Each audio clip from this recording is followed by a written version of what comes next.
Europe 1 Soir.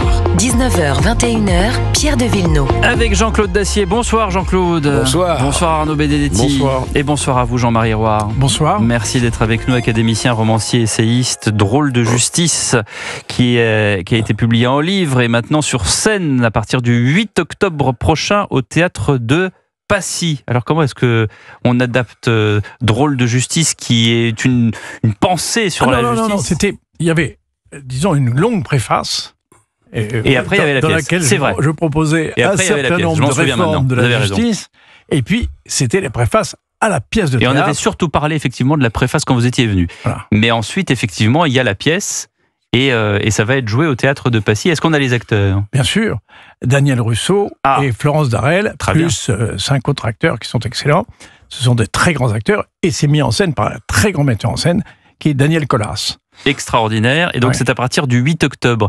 On a envie de dire, ou alors il y aura peut-être une suite, mais en pleine affaire Sarkozy, est-ce qu'on n'est pas dans une, je reprends le titre de votre livre, dans une drôle de justice? Alors écoutez, je crois que la justice, la drôle de justice, préexistait à l'affaire Sarkozy. L'affaire Sarkozy n'est que le prolongement d'un mal qui touche la justice depuis très longtemps. Et ça, c'est Guillaume Perrault qui nous en parlait hier ici, Guillaume Perrault du Figaro, qui a écrit un long article sur la façon dont les juges ont toujours affronté le pouvoir, et surtout depuis 1789. Mais enfin, je vous laisse continuer. Mais même avant, puisque c'est la fameuse phrase de Mitterrand, les magistrats ont eu la peau de la monarchie, ils auront la peau de la République. Et ce qui est très intéressant, c'est que moi j'ai assisté au début du syndicat de la magistrature, je les ai défendus au début.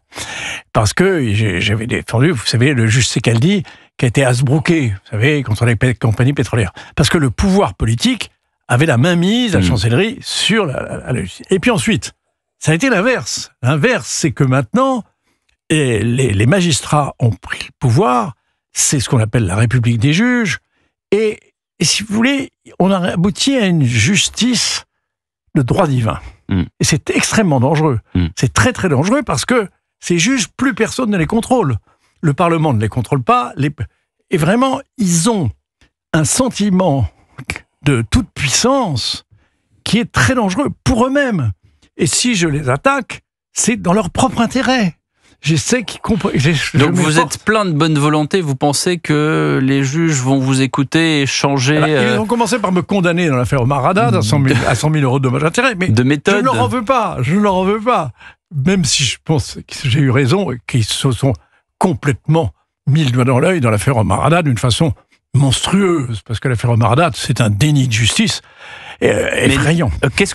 Dans quel état d'esprit vous étiez lorsque vous avez appris la condamnation de Nicolas Sarkozy? Alors je vais vous dire, je trouve que qu'on naît de la sympathie pour Nicolas Sarkozy, c'est d'un point de vue, je me place d'un point de vue légal. Tout est illégal. Tout est illégal, à commencer par l'association de malfaiteurs. Vous savez que l'association de malfaiteurs, Badinter, qu'on va mettre au Panthéon, eh bien Badinter considérait que c'est une atteinte aux libertés.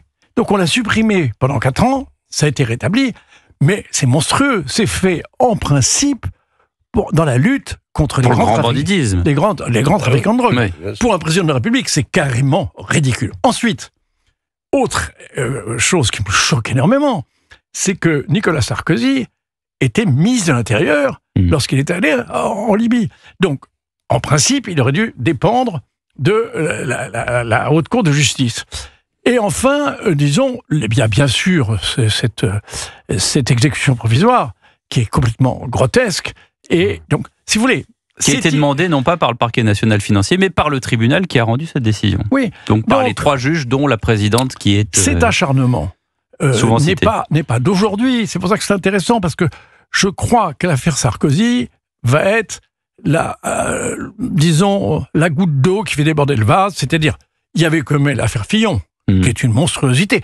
Que les juges puissent s'interposer dans le processus démocratique, c'est un danger pour la démocratie. C'est-à-dire, maintenant, ils se prennent tellement, ils ont un tel pouvoir qu'ils ont agi pour Marine Le Pen, ils ont agi pour Fillon. Avec toujours le même motif de l'exécution provisoire.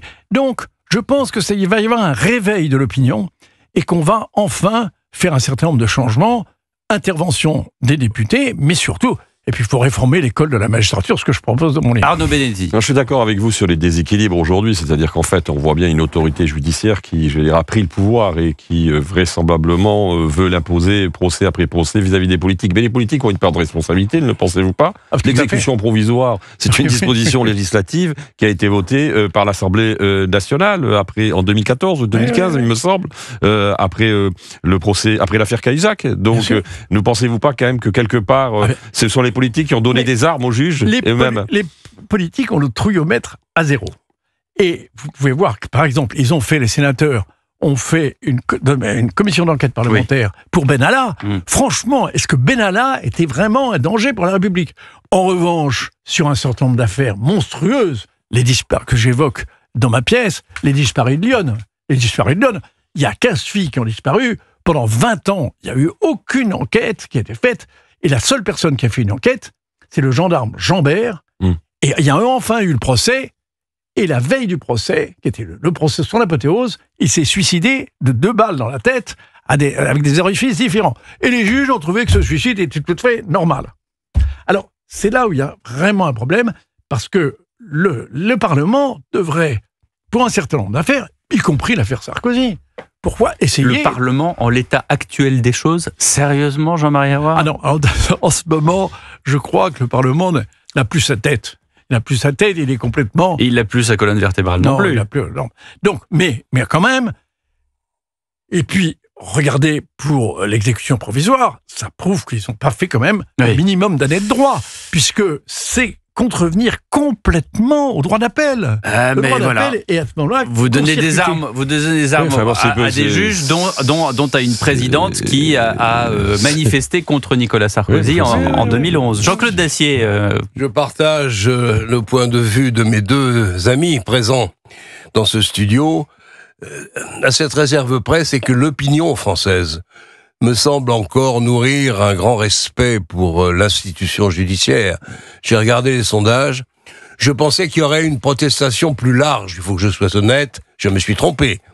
Je pensais que la protestation serait plus large pour s'interroger au moins sur la condamnation qui va mettre un président de la République en prison dans quelques semaines, alors qu'il a été, je dirais, lavé de l'essentiel des accusations qui étaient formulées contre lui, notamment toutes les affaires financières. Le tribunal a dit, circuler, il n'y a rien à voir, c'est un non-lieu en fait.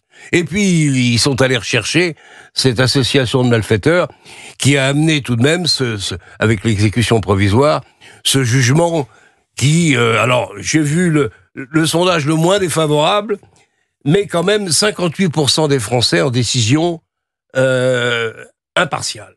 Les Français considèrent au fond que c'est normal. Alors se mêle à cela, évidemment, le refus, le rejet d'un certain nombre de politiques, le rejet des élites, et actuellement un très mauvais climat qui règne dans ce pays, et c'est sans doute ça qui a influencé aussi ces chiffres-là.